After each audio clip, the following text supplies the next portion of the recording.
बहुत बेहतर फर्क आ।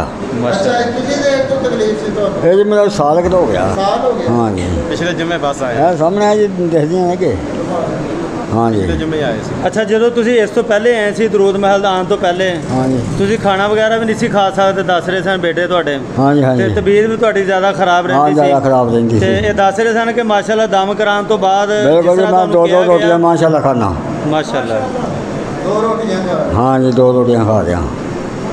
ਇਸ ਤੋਂ ਪਹਿਲੇ ਕਿੰਨੀ ਦੇਰ ਹੋ ਗਈ ਸੀ ਰੋਟੀ ਖਾਦੇ ਤੁਹਾਨੂੰ ਤੁਸੀਂ ਪੜੇ ਹੋਏ ਹੋ नहीं यार मर जा मैं नेपाड़ियाँ। ਅਨਪੜ੍ਹ हाँ जी इनको मर्द से काफ या नून सीन रात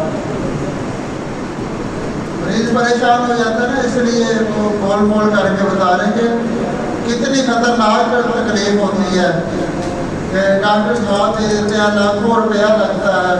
देखिए जिक्र मुस्तफा की बरकत समझ गए ना, काफ या नून सीन रात अल्लाह ने कैसा करम दिया जिक्र मुस्तफा की बरकत।